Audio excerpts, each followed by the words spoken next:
So here we are, Fraser, after the border counties and Granite coming up, and okay, we've only got one set of stats to look at, but certainly must tell us something. So looking at the 1.9s first, what do you make of that?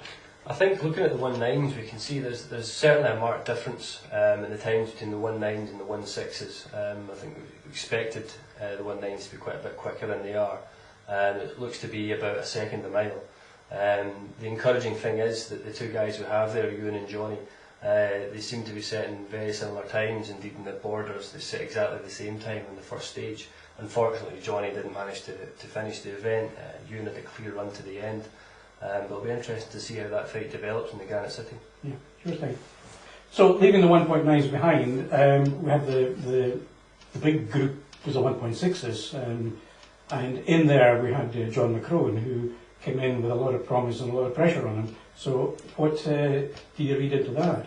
Yeah, John certainly came into the event with a bit of pressure, having been inducted into the MSA British Rally Academy. He didn't disappoint. He set fastest times on the stages. But the guys behind him, they weren't far behind him. The gap isn't as big as many people would have thought, I don't think. I think the key to John's success in the borders was the fact that he was consistently fast, setting consistent times. And if you look at the guys who were behind him, they weren't far behind him, but you never had one challenger all day. There's a group of guys who were taking time out of each other, which allowed John just to move that little bit further ahead. So I think the guys behind in that little group that we have there, I think if they can improve their consistency on events, we'll certainly have a strong battle toward the end of the year in the 1.6s. And who do you think was shining in that group? There's so many names to mention in that group. I mean, you've got Graham Schonville, who eventually won the event in the stages. You've got Colin Smith, who's leading throughout the day. He just lost it in the last two stages when Graham went strongly.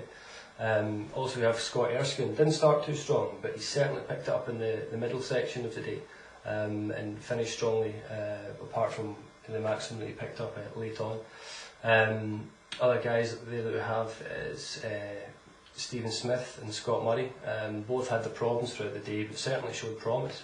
So I think these guys certainly they're all in a really strong group there, and that is going to be a very interesting battle to watch develop over the season. Yeah, so if these guys get their act together, they can bring the battle to John, and make it a real competitive as the year goes on. I mean, as we saw, John picked up his 4-minute penalties, so it's very easy, to lose the kind of the points on that basis, and then the rest have to come in but they've got to do it in every event, really. Keep pressing. Yeah, absolutely. I mean, John, he's not finished that event. In all instances, he's not scored the points that he deserved from the performance he showed. The other guys have picked up the points, they're taking time off each other.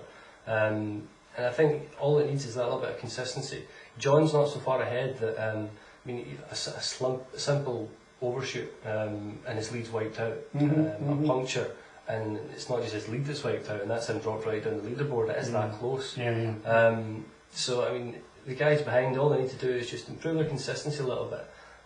If they can develop that into their driving, then I think they'll bring themselves a lot closer, and then all they need is a little bit of luck, and then they'll be right up there with the event wins. Then we've got the newcomers. We had 4 brand newcomers in effect to the woods and the border counties. 2 finished, 2 didn't. So how do you view them? Well, I think it's we've got 3 guys and a girl there. Sarah unfortunately had a role in the borders, but I think the attrition rate wasn't as high as it was last year with the 205. You've got the established guys who got a year under their belt. Last year in the borders they were throwing themselves all over the stages. And Sarah unfortunately had a role, and David had a mechanical failure. So I think if that bunch of 4 can look at the other guys who've been there for a year or 2, they've got that to aspire to, and come the end of the year, they'll be up there fighting for it. Yeah, that's for sure. And of course, the Granite again, they've got the privilege of running at the front, cleaning the roads for the 4-wheel drive boys. You've done the Granite at the front, haven't you? So yeah, I mean, I absolutely love the Granite. It's a great event. Everything about it, from the moment you arrive to the moment you leave the stages. It's quite different technically to Kielder, though, is it? It's not as fast overall as Kielder, is it? It isn't as fast. It requires a bit more technical savvy, if you like, in the driving style. And when you go at it all guns blazing, you're going to come a cropper. I mean, it's not a rough event, but there are things to hit there. You have to be very precise in your driving, and these guys have got to make sure that they are precise and not making the mistakes that's going to cost them the handful of seconds that can cost them a lead on quite a few positions in this close championship. So yeah, I mean, it's going to be great. Luckily the 205s are running at the front, so I think there's 110 entries the Granite has so far. So over 110, yeah. Yeah, so if they're running further down the order, they might be struggling a little bit in the 205s, but all credit to the Granite City Rally for putting the guys at the front, and it will make it for a really good even playing field, and it won't be the mechanical problems that are causing or deciding the event at the end. Yeah, that's a good point, that, because in actual fact it was Jerry and the team at the Granite who were the first ones to run us at the front, and who supported that concept when we went, and you know, it's come on from there. Yeah, it's been adopted by a few other events as well, Yeah. and it just adds a lot more credit to the 205 Championship that it is now being decided by the drivers and the co-drivers rather than the conditions and the car failures. So yeah, it's looking forward to the Granite. It's going to be a good event. Absolutely, and from us we'll see you all there in Aberdeen on the 25th. That's the one. Thank you.